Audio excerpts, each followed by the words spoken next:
화제의 뉴스를 골라 과학 기자의 시선으로 분석하는 과학 본색 시간입니다. 이혜리 기자 나와 있습니다. 오늘은 어떤 이야기 나눠볼까요? 네, 오늘 준비한 소식은 이 줄기세포와 관련된 이야기인데요. 최근에 줄기세포를 활용해서 관절염을 치료하려는 시도가 많이 이루어지고 있는데 과연 어떤 기술들이 있는지 오늘 이 시간에 자세히 알아보도록 하겠습니다. 네, 줄기세포는 만능세포라고도 불릴 만큼 그 치료적 가치가 높지만 우리가 재작년에 있었던 중국 허쟁코이 사태 때문일까요? 안전성이나 윤리적인 문제로 생각이 뻗치기도 합니다. 네, 우리나라에서도 황우석 사태로 인해서 예. 안전성에 대한 그런 우려가 있기도 했는데요. 현재는 줄기세포가 가진 어떤 재생 기능 측면에서 이 관절염 쪽으로 이걸 치료로 확대해 보려는 그런 시도들이 많이 이루어지고 있습니다. 네, 이 과거부터 줄기세포는 장기부터 뼈까지 모든 조직으로 성장할 수 있어서 큰 관심을 받았잖아요. 네.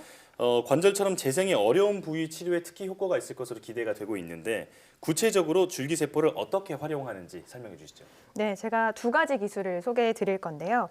우선 이 지방에서 획득한 줄기세포의 핵심이 되는 물질만을 추출해서 이를 손상된 관절에 주입하는 기술입니다. 일반적으로 줄기세포의 가장 바깥 부분이라고 할 수 있는 세포막에는 면역 거부 반응을 일으킬 수 있는 항원이 붙어 있습니다.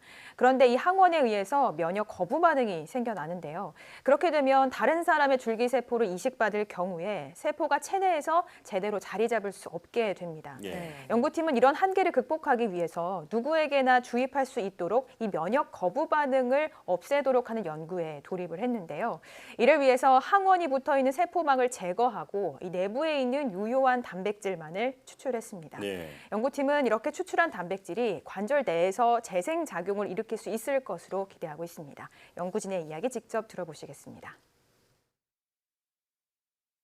줄기세포는 보통 우리가 생체에 있는 자기 거를 자기가 사용할 수밖에 없기 제한적이기 때문에 범용성이 떨어지는 거죠. 약효 성분만 있기 때문에 이것을 파우더로 만들어서 치료제를 쓰면 오랫동안 장기간 사용할 수도 있고 앞으로 문제되는 이러한 퇴행성 관절염, 기타 다양한 이러한 문제들이 아마 해결될 수 있고 염증 유발 인자가 줄어드는 것을 확인을 했고 그다음에 연골 세포를 재생시키는 그런 물질을 발견하게 됐습니다. 네, 그러니까 줄기세포를 주입했을 때 거부 반응을 일으키는 요소를 제거를 해서 누구에게나 이런 핵심 성분을 적용할 수 있도록 하는 그런 기술이네요. 네. 자, 그럼 이 기술이 기존 기술과 비교했을 때 또 어떤 장점이 있나요? 우선은 간단하게 치료 부위에다가 주입을 할 수가 있다라는 건데요. 네. 줄기세포를 이용해서 관절염을 치료하려고 할 때 핵심이 되는 기술 가운데 하나가 최대한 줄기세포를 깊숙이 집어넣어야 한다는 겁니다. 예. 그러려면 시술 과정에서 수술과 같은 번거로움이 뒤따를 수가 있는데요. 네. 하지만 이 기술을 사용하면 일단 줄기세포에서 추출한 유효 성분만을 간단하게 주사 형식으로 주입할 수 있기 때문에 치료가 간편해진다는 것이 연구팀의 설명입니다. 네, 그러니까 줄기세포를 환부에 잘 집어넣는 것도 줄기세포 개발만큼이나 중요한 기술이라는 얘기군요. 네, 맞습니다. 그래서 주입 기술을 향상시키려는 그런 연구도 많이 이어지고 있는데요.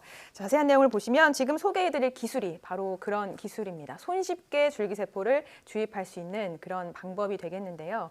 자, 바로 줄기세포를 관절 안쪽까지 배달하는 일종의 배달부 역할을 할 수 있는 초소형 입자가 개발됐다는 내용입니다. 네. 이 입자는 지름 한 350 마이크로미터로 몸속에서 분해되는 성분으로 구성이 되어 있는데요. 이 입자에 줄기세포가 붙어 있고 가장 바깥 부위에는 자성을 띠는 물질이 달려 있습니다. 이 자성을 띠는 물질 덕분에 외부에서 자기장을 이용해서 입자를 원하는 곳까지 이동시킬 수가 있는 건데요. 비유를 해보자면 우리 어렸을 때 종이 위에 쇳가루를 뿌려놓고 종이 아래에 자석을 대고 이리저리 쇳가루를 움직이게 하는 네. 그런 원리라고 생각하시면 됩니다. 이해가 네. 되네요. 네, 결국 아주 작은 크기의 입자를 주사기를 통해서 무릎에 주입하고 자기장을 외부에서 주면 손상된 부위까지 입자를 가까이 이동시킬 수가 있고 이 목적지에 도달한 입자를 붙어있던 이 치료용 줄기세포가 상처를 치유하는 작업을 하게 되는 그런 원리입니다. 예. 연구진의 이야기 직접 들어보시겠습니다. 실험실 수준에 머물던 마이크로 로봇이 실험 동물 내에서 잘 작동하고 치료 효과도 있다는 것을 처음 확인했다는 데 의미가 있습니다. 네, 그러니까 처음에 설명한 기술이 줄기세포의 항원을 제거해서 거부 반응을 일으키지 않도록 한 거라면 방금 살펴본 기술은 주입한 줄기세포를 치료 부위로 정확하게 전달하는 데 초점이 맞춰진 기술이군요. 네, 맞습니다. 자, 그럼 이 기술의 치료 효과 입증이 됐나요? 네, 그렇습니다. 우선 토끼의 손상된 무릎 연골을 대상으로 실험을 해봤는데요.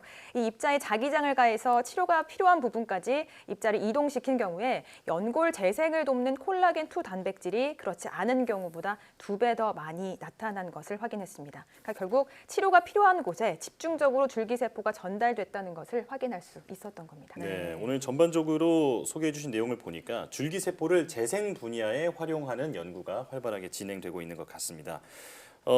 이번에 개발된 기술들이 이제 실제 환자들에게 적용되기까지는 아직 단계가 좀 남아 있는 걸로 알고 있는데요.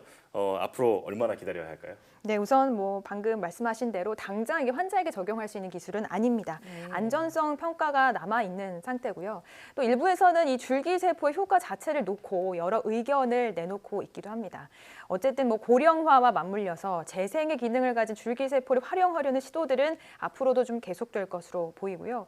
최종적인 검증을 거쳐서 실제로 활용될 수 있는 기술로 발전하는 이 과정 자체가 좀 시사하는 점들이 많기 때문에 줄기세포 관련 연구는 계속 좀 지켜봐야 할 것 같습니다. 네.